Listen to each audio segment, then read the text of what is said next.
چاندنی رات کی قیامت۔ وہ رات بھی عجیب تھی۔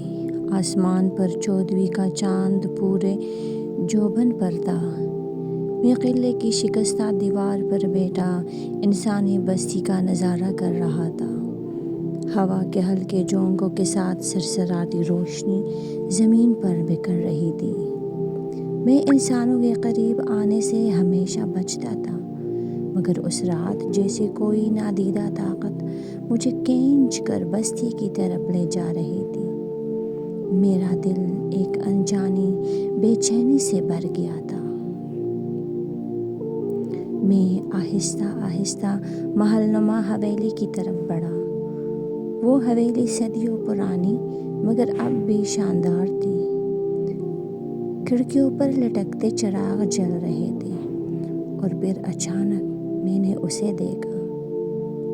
وہ بالکونی میں کھڑی تھی، سفید لباس میں ملبوس، بال گھنے بادلوں کی طرح شانوں پر پھیلے ہوئے، آنکھوں میں ایسی چمک جیسے کسی نے ستارے بھر دیے ہوں۔ ہونٹ ہل رہے تھے، وہ کچھ پڑھ رہی تھی۔ میری سانسیں جیسے رکنے لگی، دل کی دھڑکن بے قابو ہو گئی۔ میں قریب ہونا چاہتا تھا، مگر ایک عجیب سی تپش نے مجھے پیچھے دھکیل دیا۔ پھر اس نے چاروں طرف دم کیا، ہوا میں جیسے آگ کے شعلے لپکے اور مجھے گھیرنے لگے۔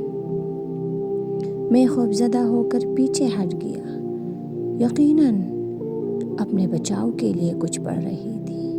میرا وجود جلنے لگا، گویا ہر سانس آگ کے دہکتے انگارے نگل رہا ہو۔ میں بھاگ کھڑا ہوا۔ اس رات میری نیند غائب ہو گئی۔ میں جانتا تھا کہ یہ لڑکی عام نہیں تھی۔ اس کے حسن میں کشش تھی، مگر ساتھ ہی ایک ایسی طاقت بھی جو میرے وجود کے لیے مہلک ثابت ہو سکتی تھی۔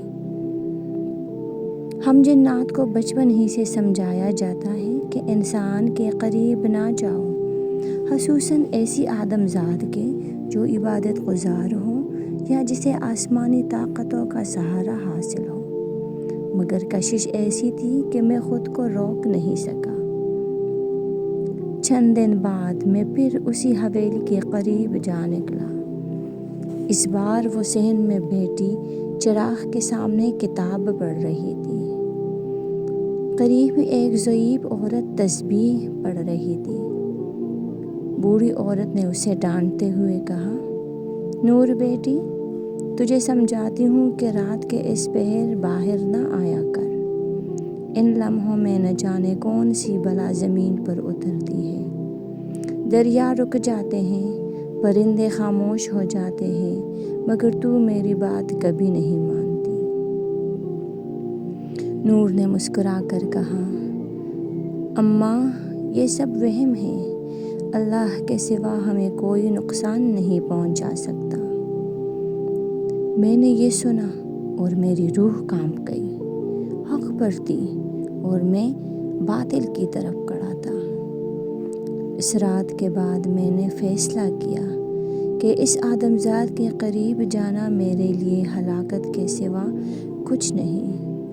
مگر دل کا کیا کیجیے، وہ چاندنی رات، وہ نرگسی آنکھیں، وہ نورانی چہرہ آج بھی میری یادوں میں قیامت برپا کیے ہوئے ہیں۔